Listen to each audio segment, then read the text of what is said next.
Assalamualaikum warahmatullahi wabarakatuh. Tabi pun, berjumpa lagi dengan saya Piska Hepiana, calon guru penggerak Angkatan 11 Tanggamus.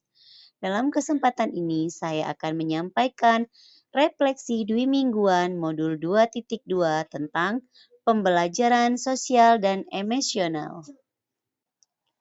Dalam refleksi ini, saya akan menggunakan refleksi 4C, yaitu connection, challenge, concept, dan change. Yang pertama adalah connection. Apa keterkaitan materi yang didapat dengan peran Anda sebagai calon guru penggerak? Keterampilan sosial dan emosional merupakan pembelajaran yang dilakukan untuk memenuhi kebutuhan peserta didik. Sebagai guru penggerak, kita memiliki peran sebagai pemimpin pembelajaran, teladan atau contoh yang baik, membentuk jiwa kepemimpinan peserta didik, menciptakan pembelajaran yang menyenangkan. Pembelajaran sosial emosional atau disebut PSE memainkan peran krusial dalam membentuk keterampilan interpersonal dan intrapersonal siswa yang sangat diperlukan agar tujuan dalam pembelajaran dapat tercapai dan dapat diterapkan dalam kehidupan sehari-hari.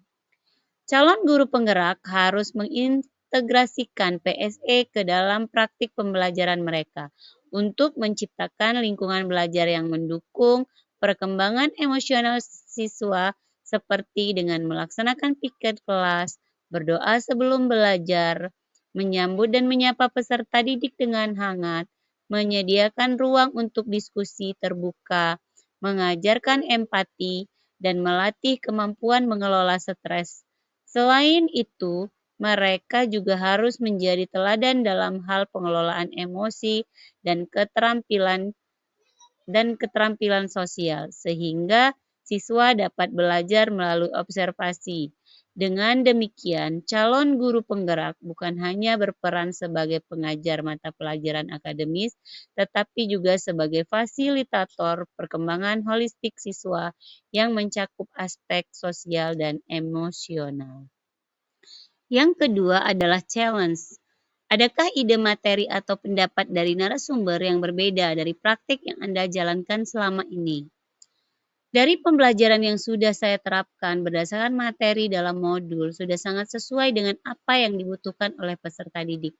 Seorang guru harus dapat melatih dan membiasakan diri dan menanamkan pembiasaan dalam pembelajaran keterampilan sosial dan emosional dalam kesehariannya, sehingga dapat menjadi contoh dan teladan bagi peserta didik dan rekan sejawatnya.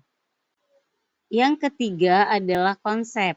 Ceritakan konsep-konsep utama yang Anda pelajari dan menurut Anda penting untuk terus dibawa selama menjadi calon guru penggerak atau bahkan setelah menjadi guru penggerak.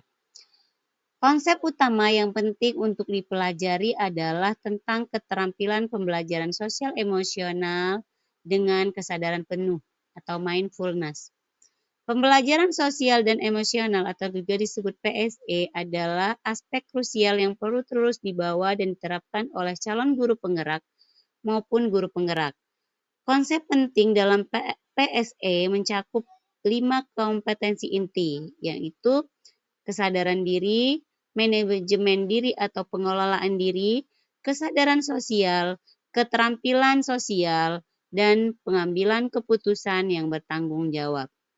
Kesadaran diri membantu guru memahami emosi dan nilai-nilai pribadi serta bagaimana hal tersebut mempengaruhi perilaku mereka. Manajemen diri atau pengelolaan diri mencakup kemampuan untuk mengatur emosi, pikiran, dan perilaku dalam berbagai situasi.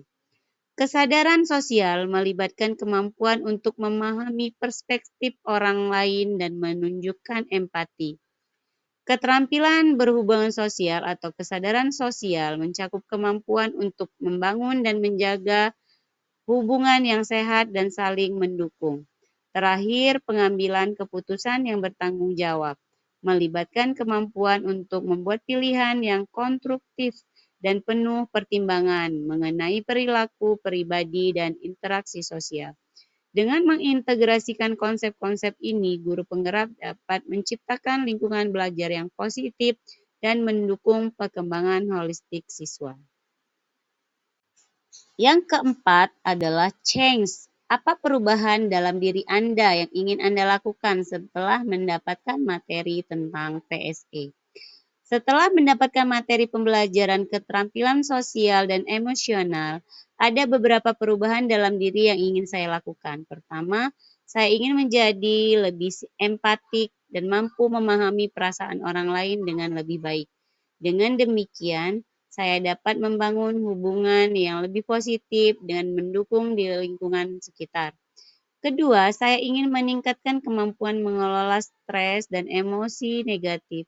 Saya percaya bahwa dengan strategi pengelolaan emosi yang tepat, saya dapat menghadapi tantangan hidup dan dengan lebih tenang dan bijaksana. Yang ketiga, saya ingin menjadi komunikator yang lebih efektif. Dengan keterampilan komunikasi yang baik, saya dapat menyampaikan pikiran dan perasaan saya dengan jelas dan tanpa menimbulkan kesalahpahaman. Semua perubahan ini diharapkan dapat membantu saya menjadi pribadi yang lebih baik, bahagia, dan sukses dalam berbagai aspek kehidupan. Demikianlah refleksi 4C yang sudah saya lakukan. Saya ucapkan terima kasih. Wassalamualaikum warahmatullahi wabarakatuh. Salam sehat dan bahagia. Keep smile, be happy.